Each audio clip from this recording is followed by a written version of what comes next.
"What happens if I touch you?" asked the lowly cowboy.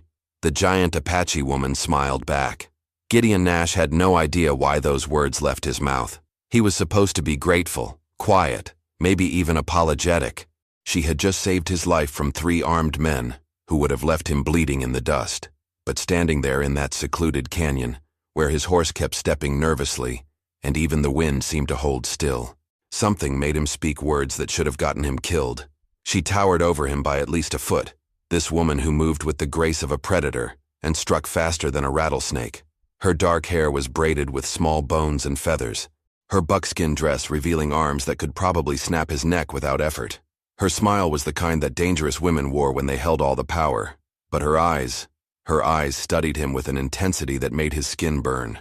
The most unsettling part wasn't his sudden boldness, or even her reaction. It was the way she tilted her head, as if measuring something about him that he couldn't see. The way her fingers traced the leather cord around her neck while she considered his question. The way she looked at him like she was solving a puzzle he didn't even know existed. "Interesting question from such a small man," she said, her English perfect but accented. Her voice carried a hint of amusement that made his pulse quicken in ways he couldn't control. She stepped closer, close enough that he could smell the sage and smoke in her hair, close enough that he had to crane his neck to meet her gaze. Maybe we find out. 2 hours earlier, Gideon Nash was certain he was about to die. His horse had thrown him into a rocky ravine, and 3 men with rifles were closing in, their faces twisted with the kind of cruelty that came from too much whiskey and too little conscience. "Look what we got here," the leader had sneered, spitting tobacco juice near Gideon's boots. "Lost little lamb, far from home." Gideon pressed his back against the canyon wall, his ribs screaming from the fall. He was 28 years old, barely 5 feet 6 inches tall, and built like a scarecrow. Against 3 armed men, he had about as much chance as a candle in a thunderstorm. That's when she appeared. One moment the men were laughing, dividing up what little money Gideon carried. The next, their leader was on the ground, clutching his wrist and howling. The rifle that had been pointed at Gideon's chest now lay in pieces, the wooden stock shattered against the rock face. She moved like death itself, this Apache woman who seemed to have materialized from the canyon walls. Nearly 6 feet tall, with muscles that rippled beneath bronze skin, she fought with a savagery that left Gideon breathless. Her fists connected with bone, her knee found its mark between one man's legs, and when the third tried to run, she caught him by the collar and threw him face first into the dirt. Within minutes, all 3 men were stumbling away, bleeding and cursing, leaving behind their weapons and their wounded pride. Gideon stared up at his savior, his heart hammering against his ribs. She stood over him like some ancient goddess of war, her chest rising and falling with controlled breaths, not a single strand of her long black hair out of place. The morning sun created a halo around her massive frame, and for a moment, Gideon forgot how to breathe. "You hurt?" she asked, her voice deeper than most men's but somehow feminine in a way that made his stomach flutter. He shook his head, still unable to find words. She extended a hand to help him up, and when their fingers touched, electricity shot through his entire body. Her palm was calloused from years of hard living, but her touch was surprisingly gentle. Standing next to her, Gideon felt like a child. She was everything he wasn't. Tall, powerful, confident, dangerous. She was the kind of woman who could break him in half without breaking a sweat, and somehow that thought both terrified and excited him. "Why?" he finally managed to croak out. "Why help me?" Her dark eyes studied his face with an intensity that made him squirm. Then, slowly, her lips curved into a smile that made his knees weak and his pulse race with something that definitely wasn't gratitude. "Maybe I like small things," she said softly. "They break so beautifully." The words hit Gideon like a physical blow. "They break so beautifully." Coming from anyone else, it would have sounded like a threat. From her lips, in that husky voice that seemed to caress each syllable, it sounded like a promise. He swallowed hard, his mouth suddenly dry. "I'm not that fragile." She laughed, a rich sound that echoed off the canyon walls. "No? You look like a strong wind could carry you away." She circled him slowly, like a cat studying a wounded bird. "What's a little man like you doing so far from civilization?" Gideon's cheeks burned. All his life, people had looked at him the same way, with pity, amusement, dismissal. But when she said it, When her eyes traveled down his lean frame with obvious appreciation, it felt different. It felt like hunger. "I'm a surveyor," he said, trying to keep his voice steady. "Mapping territories for the railroad." Railroad. She spat the word like it tasted bitter. White man's iron snake, cutting up the earth. The disapproval in her voice should have warned him to back down, apologize, maybe even run. Instead, Gideon found himself stepping closer, drawn by something he couldn't name. Maybe, but it pays honest wages for honest work. She stopped circling and faced him directly. This close, he could see flecks of gold in her dark eyes, could smell the leather and sage that clung to her skin. His head barely reached her chin, forcing him to tilt his neck back like he was looking up at a mountain. "Honest work," she repeated thoughtfully. "You measure land that was never yours to measure. And you attack men who were never yours to attack," he shot back, surprised by his own boldness. Her eyebrows rose, and for a terrifying moment, Gideon thought she might strike him down where he stood. Instead, her smile widened, revealing white teeth that looked sharp enough to tear flesh. "You have fire in you, little surveyor. I didn't expect that." The way she said little made heat pool in his stomach. He'd spent years hating that word, but when it rolled off her tongue it sounded almost affectionate, like an endearment between lovers. "My name is Gideon," he said quietly. "Gideon Nash." "Ayanna," she replied, and somehow made his plain English name sound exotic in return. They stood there in the growing heat of the day, two people from different worlds who should have been enemies.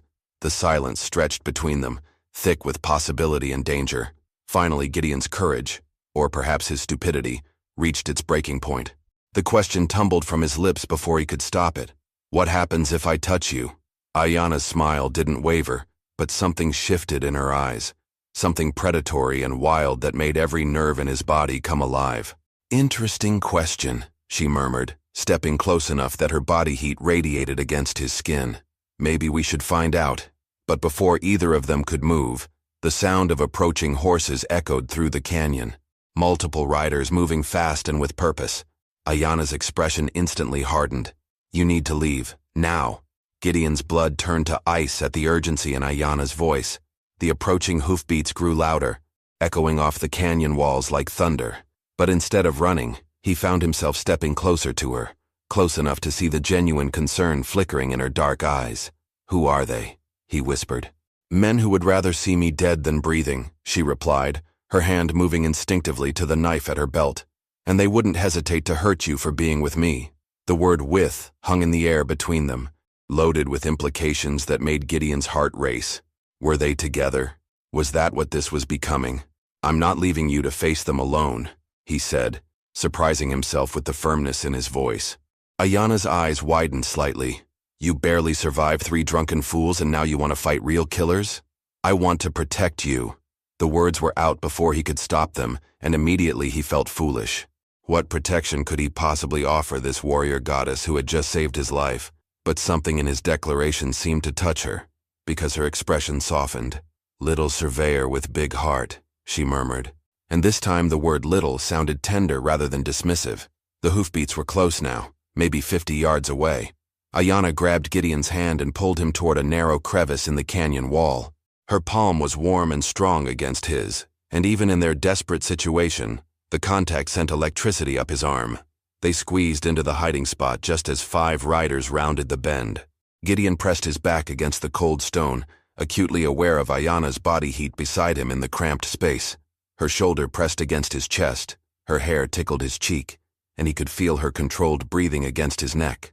The men who entered the canyon were nothing like the crude drifters from before. These rode with military precision, their weapons clean and well-maintained, their eyes scanning every shadow with professional thoroughness. Their leader, a weathered man with a cavalry mustache, dismounted and examined the ground where the earlier fight had taken place. "Fresh tracks," he called to his men. The Apache woman was here, and she wasn't alone. Gideon's pulse hammered so loudly he was certain it would give them away. Ayanna's hand found his in the darkness and squeezed gently, a gesture that was somehow both reassuring and intimate. "She's getting bolder," another rider said, "attacking white men in broad daylight." "Or protecting someone," the leader replied thoughtfully. His gaze swept the canyon walls, lingering dangerously close to their hiding place. "Search every crevice. She's still here, I can feel it. Ayanna's grip on Gideon's hand tightened. In the dim light, he could see her jaw clench with barely controlled fury. These men weren't just hunting her, they were enjoying it. As the soldiers began their systematic search, moving closer to their hiding spot with each passing second, Ayanna leaned close to Gideon's ear. Her lips barely brushed his skin as she whispered, "When I move, you run. No matter what happens to me, you run." But Gideon was done running. Done being the small, weak man everyone expected him to be. The soldiers were methodical in their search, checking every shadow and crevice with practiced efficiency. Gideon could hear their boots scraping against stone, getting closer with each heartbeat. Beside him, Ayanna's muscles coiled like a spring ready to unleash violence. "Found something, Captain," one of the men called out. He'd discovered the broken rifle pieces left from the earlier fight. The captain examined the shattered wood and bent metal. "She's stronger than we thought. No ordinary woman breaks a rifle stock with her bare hands." "Maybe she ain't ordinary," another soldier muttered nervously. "Indians got their ways of—" "Shut your fool mouth," the captain snapped. "She bleeds red same as anyone, and when we find her, she'll hang same as anyone." Ayanna's breathing changed beside Gideon, becoming deeper and more controlled. He recognized it as the breathing of someone preparing for battle. Her free hand moved to her knife, and he knew that in seconds, she would burst from their hiding place like a force of nature. But she would be outnumbered 5-1. These weren't drunk drifters. They were trained killers with rifles and a clear advantage. Even Ayanna couldn't fight those odds and win. Without thinking, Gideon squeezed her hand and whispered directly into her ear, "Trust me." Before she could respond, he stepped out of the crevice with his hands raised. "Don't shoot," he called out, making his voice shake with fear. "I'm unarmed." The soldiers spun toward him, rifles raised. The captain's eyes narrowed as he took in Gideon's small frame and civilian clothes. "Well, well," the captain said slowly. "What do we have here? You see which way the Apache woman went, son?" Gideon nodded eagerly, playing the part of a terrified witness. "Yes, sir. She went that way, toward the northern pass, moving fast, like she was running from something." "How long ago? Maybe 20 minutes?" "She was alone, sir. Looked wounded." The lie came easily to his lips, and Gideon found himself surprised by how naturally deception flowed when it mattered. The captain studied him for a long moment, then gestured to his men. "Mount up. If we push hard, we can catch her before she reaches Apache territory." As the soldiers prepared to leave, the captain turned back to Gideon. "You didn't happen to see what direction this wounded Apache was traveling from, did you?" Gideon's mouth went dry. This was a test, and the wrong answer could get them both killed. "South, sir. She came from the south, bleeding from her left shoulder." The captain nodded slowly, apparently satisfied. "Smart man, staying out of an Apache's way. You'd best head back to town before more of them show up." The soldiers mounted their horses and thundered away toward the northern pass, their dust cloud marking their retreat. Only when the sound of hoofbeats had completely faded did Ayanna emerge from the crevice. She moved toward him with predatory grace, her dark eyes unreadable. For a moment, Gideon wondered if he had miscalculated, if she was angry at his interference. Then she was in front of him, so close he could feel her breath on his face. "That was either very brave or very stupid," she said quietly. "Maybe both," Gideon admitted, his heart still racing from the adrenaline. Her eyes searched his face, and something shifted in her expression. When she spoke again, her voice was husky with something that might have been desire. "I think I'm beginning to like you, little surveyor." Before he could respond, she pressed her palm flat against his chest, right over his hammering heart. "So tell me again," she whispered. "What happens if you touch me?" Ayanna's palm burned against Gideon's chest. Her fingers spread wide over his racing heart. The question hung between them like a loaded gun. "What happens if you touch me?" This close, Gideon could see the flecks of amber in her dark eyes, could count the small scars that marked her bronze skin like a map of battles fought and won. She was beautiful in the way that storms were beautiful. Dangerous, unpredictable, capable of destroying everything in their path. "I don't know," he admitted, his voice barely above a whisper. "I've never touched a woman like you." "Like me?" Her eyebrow arched dangerously. "You mean Apache?" "I mean strong." The words tumbled out before he could stop them. "I mean someone who could break me without effort but chooses not to. I mean someone who looks at me like I might actually matter."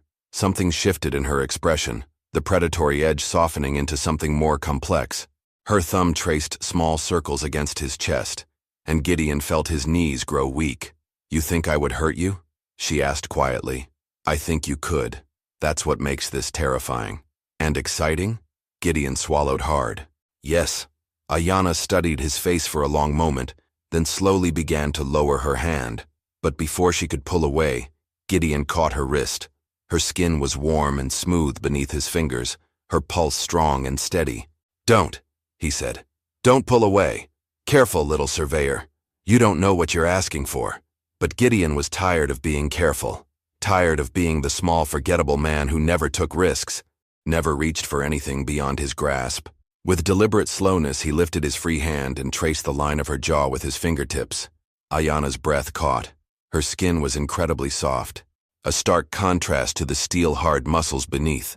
Gideon marveled at the contradiction. This woman who could kill with her bare hands trembling at his gentle touch. "Your skin is so soft," he murmured, his thumb brushing across her cheekbone. "You're the first man brave enough to find out," she replied, her voice husky with desire. "Or stupid enough. Maybe there's no difference." Gideon's hand slid into her hair, the black strands like silk between his fingers. She leaned into his touch, her eyes fluttering closed for just a moment before snapping open again, as if she'd caught herself in a moment of weakness. "This is dangerous," she warned him. "For both of us. I know. My people would kill you if they found out. I know. Your people would hang us both. I don't care." Ayanna's eyes widened at the fierce conviction in his voice. "You should care. You should run as far from me as you can." Instead, Gideon stepped closer, eliminating the last few inches between them. "What if I don't want to run anymore?"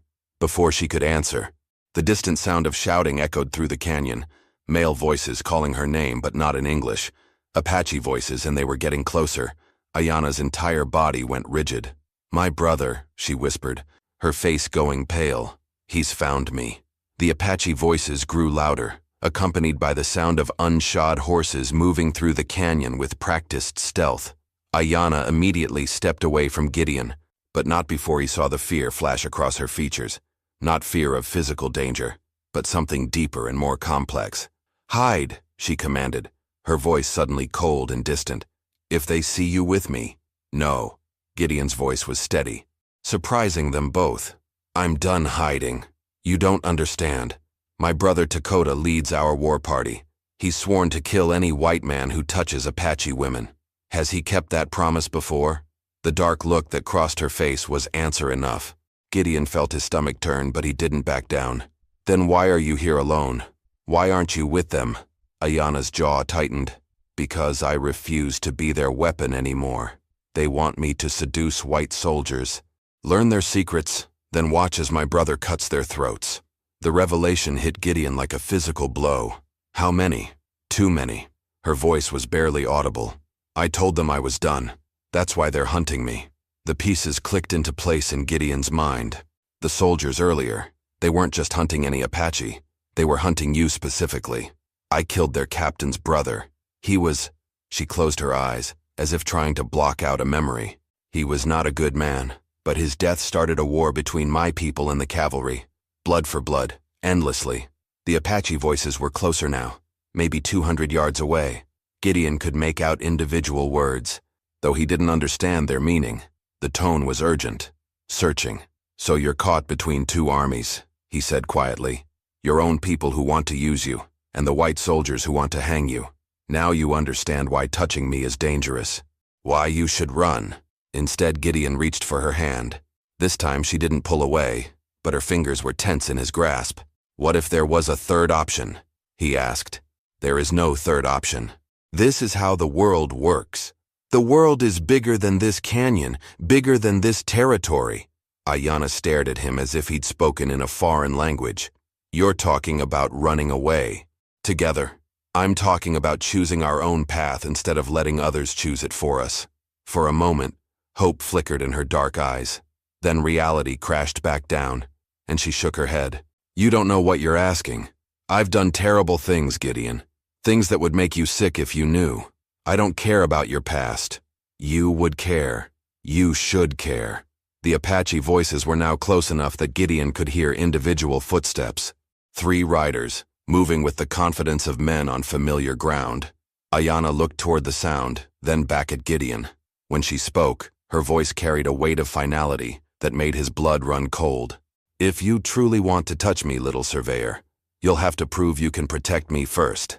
From them." 3 Apache warriors emerged from the canyon shadows like ghosts given flesh. The leader was unmistakably Ayanna's brother. He shared her height and predatory grace. But where she radiated controlled power, he blazed with barely contained fury. His dark eyes locked onto Gideon with the intensity of a man who had found his prey. "Ayanna!" Dakota called out in accented English, never taking his gaze off Gideon. "Step away from the white man." "No," she replied simply, moving to stand beside Gideon rather than behind him. Dakota's expression darkened further. "You shame our family, our people. You consort with the enemy while our brothers die. Our brothers die because you choose war over wisdom." Ayanna shot back. "I choose my own path now. There is no path for Apache women who betray their blood." Gideon felt the weight of 3 pairs of hostile eyes boring into him. These weren't the clumsy drifters from earlier or even the disciplined soldiers. These were apex predators in their natural element, and he was hopelessly outmatched. But Ayanna had challenged him to prove he could protect her, and running would prove the opposite. "She's not betraying anyone," Gideon said, stepping forward despite every survival instinct screaming at him to retreat. "She's choosing peace over endless killing." Dakota's hand moved to the war club at his belt. "Small man speaks big words. Small words from a big heart carry more weight than big words from a small one," Gideon replied, surprised by his own steadiness. One of the other warriors snorted with amusement, earning a sharp look from Dakota. But Gideon pressed his advantage, addressing all 3 men. "You hunt your own sister like an animal. Where I come from, men protect their women, not pursue them with weapons drawn. Where you come from, men steal land and break promises," Dakota snarled. "You're right," Gideon admitted, and the unexpected agreement seemed to catch them off guard. "My people have done terrible things, but I'm not my people, just like your sister doesn't have to be yours." Dakota studied him with calculating eyes. "You think your pretty words will save you, surveyor?" Gideon's blood chilled. They knew who he was, what he did for a living. This wasn't a chance encounter. "You've been following me," he realized. "Following the man who maps our sacred places for the Iron Snake," Dakota confirmed. "The man who draws lines where none should exist." Ayanna stepped closer to Gideon, her shoulder brushing his. "The man who saved my life today by risking his own. He maps our lands, and I have killed white soldiers," Ayanna said quietly. "Does that make us even, or must we both pay for our people's sins forever?" For the first time, uncertainty flickered across Dakota's face. Gideon sensed this was the moment that would determine everything, not just his fate, but Ayanna's future. "I'll make you a deal," Gideon said, his voice carrying across the canyon with surprising authority. "Single combat. If I win, you let her choose her own path. If you win," he spread his hands, "you won't have to worry about me anymore." Dakota's smile was sharp as a blade. "You would fight me, little surveyor? I would die for her if necessary." The words hung in the air like a sacred oath. Dakota circled Gideon like a wolf sizing up wounded prey. The Apache warrior was everything Gideon wasn't. Tall, powerful, bred for combat. In a fair fight, Gideon would be dead within seconds. But Gideon had no intention of fighting fair. "You know what your sister sees in me?" Gideon asked as Dakota approached with his war club raised. "The same thing you're too proud to see." "And what is that, little surveyor?" "That sometimes the strongest choice is knowing when not to fight." With lightning speed, Gideon dropped to one knee and swept up a handful of dust and pebbles, hurling it directly into Dakota's eyes. As the warrior stumbled backward, cursing and blinking, Gideon dove for one of the broken rifle pieces from the earlier fight. But instead of using it as a weapon, he pressed the jagged metal to his own throat. "Stop," he commanded, and the desperation in his voice froze everyone in place. "One more step, and I open my own throat. Your sister will watch me die, and that blood will be on your hands forever." Dakota wiped his eyes clear, glaring with murderous intent. "You think I care if you live or die? I think you care about her," Gideon replied, nodding toward Ayanna. "And she cares about me. Kill me or let me kill myself and you'll lose your sister forever. Is your pride worth that?" The canyon fell silent except for the sound of harsh breathing. Dakota's knuckles were white around his war club, but uncertainty flickered in his eyes. "Choose," Gideon pressed. "Your hate for me or your love for her?" For a long, terrifying moment, Dakota seemed to weigh the options. Then, slowly, he lowered his weapon. "You win this time, Surveyor.